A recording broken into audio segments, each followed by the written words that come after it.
आज हम बात करने वाले हैं कक्षा 9 के लिए साइंस विषय की वर्कशीट नंबर 29 जो आपको मिलेगी 9 सितंबर 2020 को। यहाँ पर हमने इंग्लिश और हिंदी दोनों की वर्कशीट एक साथ रखी हुई है।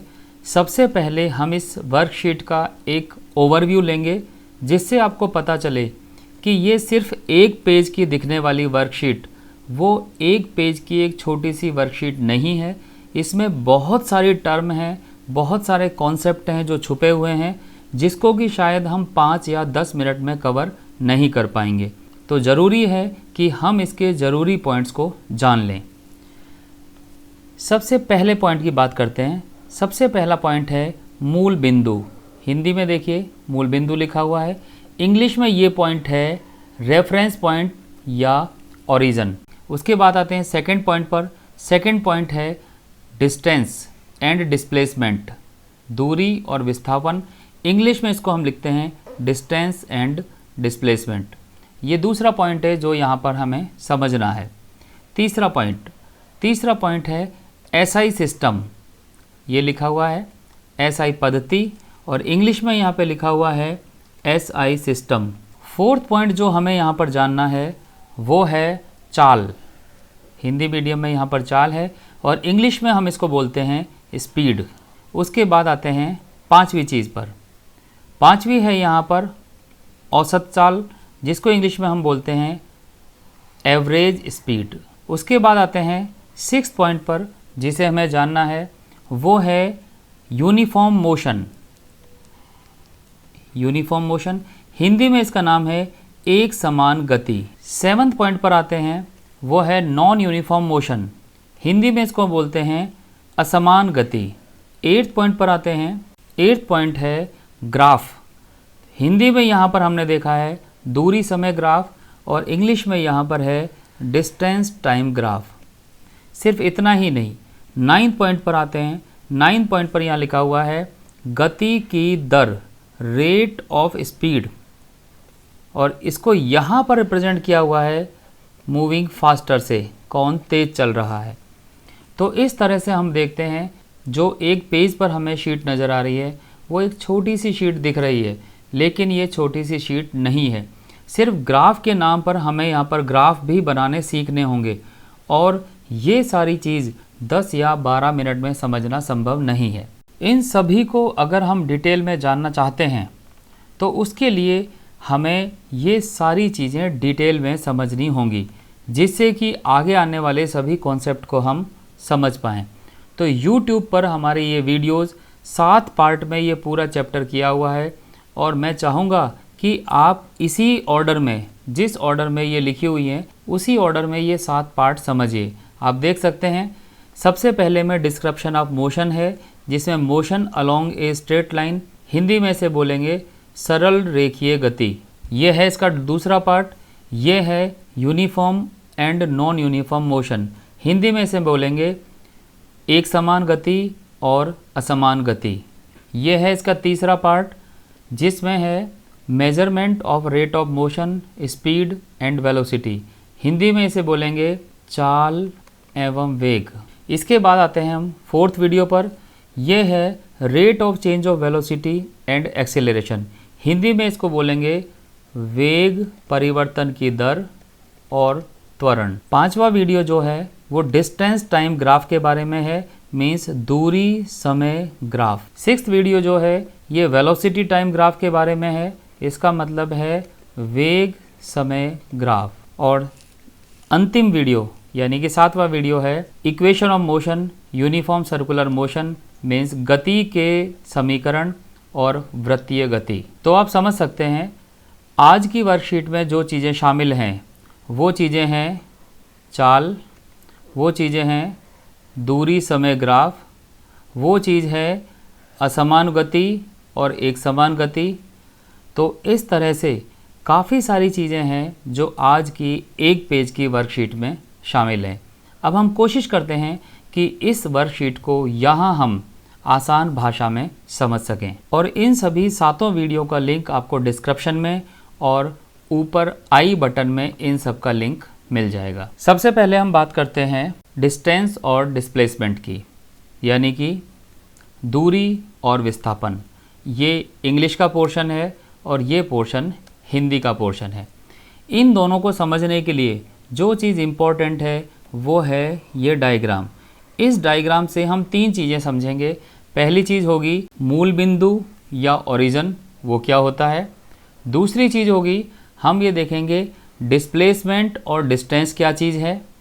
हिंदी में जैसे बोलते हैं दूरी और विस्थापन। तो इनको समझने के लिए हमें इस एक डायग्राम की ज़रूरत होगी, तो हम अलग से इस डायग्राम को ड्रॉ कर लेते हैं। इस डायग्राम में हम देखते हैं ए जो पॉइंट है ये इसका स्टार्टिंग पॉइंट है, जहाँ से मोशन की शुरुआत होती है, और सी है वो इसका एंड पॉइंट है, जहाँ मोशन ख़त्म होता है।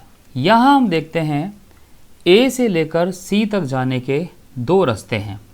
तो पहले रास्ते को मैं नाम दे देता हूँ पाथ नंबर 1 और दूसरे रास्ते को नाम देता हूँ पाथ नंबर 2। जो पाथ नंबर 1 है वो रास्ता है, ये डायग्राम में लिख दिया हमने, जो है ए से लेकर सी तक। और जो पाथ नंबर 2 है वो ये रास्ता है जो पहले ए से बी तक जाएगा और फिर बी से सी तक जाएगा। तो ये रास्ता है ए से लेकर बी तक और उसके बाद जाता है बी से लेकर सी तक। दोनों रास्ते में हम देखते हैं अगर ये ए से लेकर सी तक जाता है तो इसका जो रास्ता है वो एक स्ट्रेट लाइन का रास्ता होता है। स्ट्रेट लाइन का मतलब है सीधी रेखा, वो बिल्कुल सीधा सीधा चलेगा और वो सी पर पहुंच जाएगा।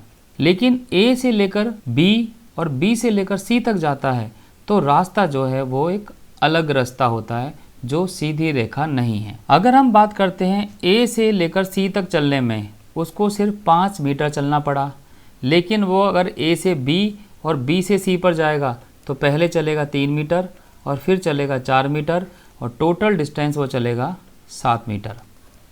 तो इस एग्जाम्पल में हम जो 3 चीज़ सीखना चाहते हैं वो चीज़ कौन सी है, इनको ज़रा देखते हैं। सबसे पहली बात करते हैं ओरिजिन, जिसको हिंदी में हम बोलते हैं मूल बिंदु या इसको हम रेफरेंस पॉइंट भी बोलते हैं। तो वास्तव में क्या है, जिस जगह से ये स्टार्ट हुआ वो स्टार्टिंग पॉइंट ही इसका ओरिजिन कहलाता है, मूल बिंदु। यानी इस क्वेश्चन में जो ए है वो मूल बिंदु होता है। आगे बात करते हैं। यहाँ पर हमारे पास 2 पॉइंट हैं, एक पॉइंट ए, दूसरा पॉइंट बी। ए से लेकर बी तक जाने के बहुत सारे रास्ते हो सकते हैं, जैसे कि सबसे छोटा रास्ता हुआ ये पहले नंबर का रास्ता, दूसरा रास्ता हुआ ए से लेकर बी तक जाने का, ये दूसरा रास्ता हुआ।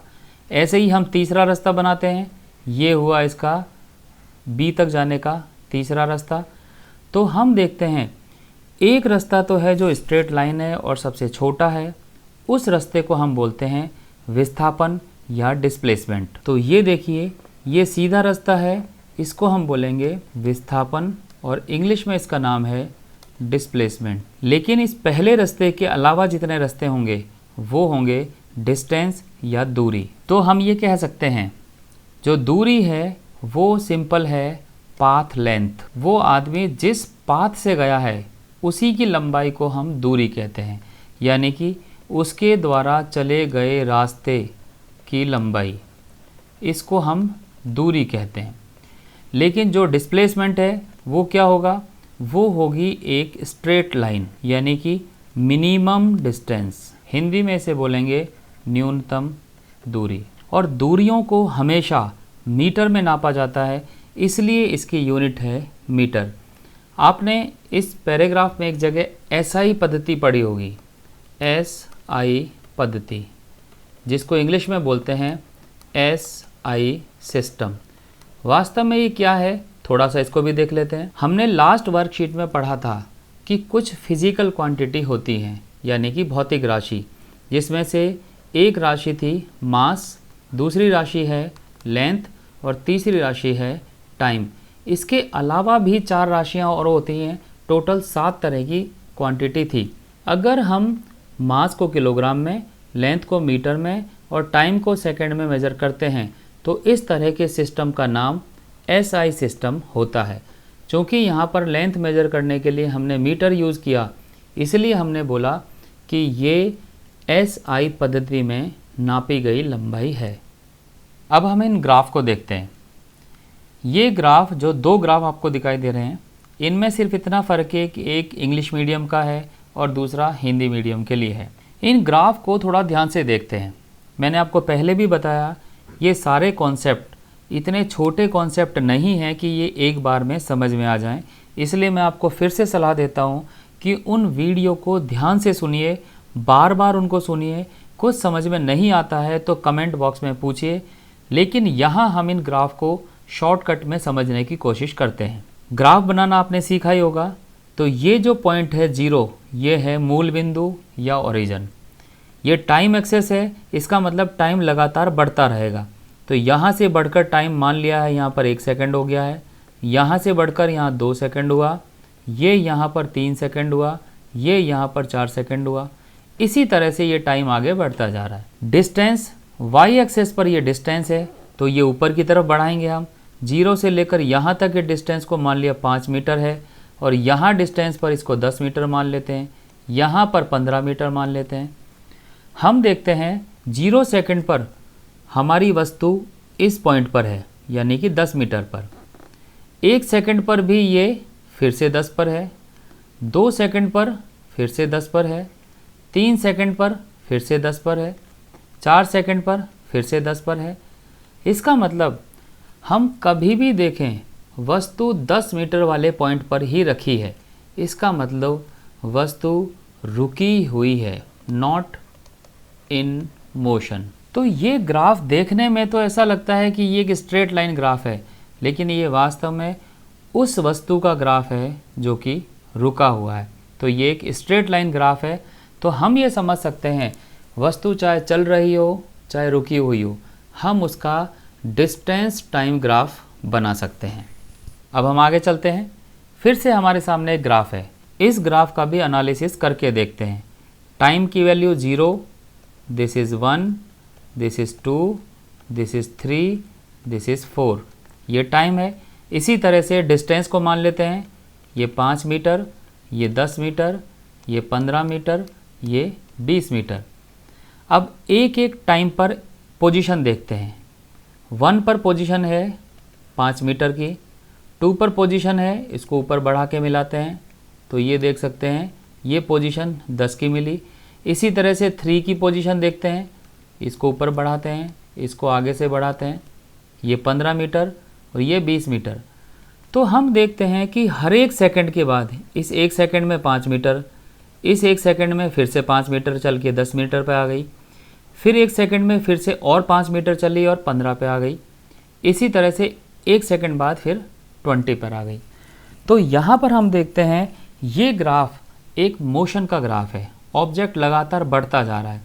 लेकिन हमने देखा हर टाइम में जो डिस्टेंस ट्रेवल करता है वो सेम डिस्टेंस ट्रेवल करता है, और इस तरह के मोशन को हम यूनिफॉर्म मोशन कहते हैं। If object travel same distance in same interval of time.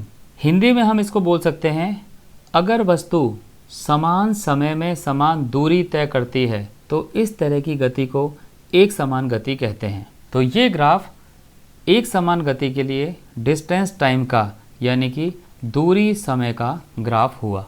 एक और ग्राफ हम देखते हैं, ये ग्राफ भी डिस्टेंस टाइम का ग्राफ है। डिस्टेंस और टाइम, हिंदी में ये दूरी और समय का ग्राफ है। इस ग्राफ को देखते हैं कि इसमें क्या प्रदर्शित होता है।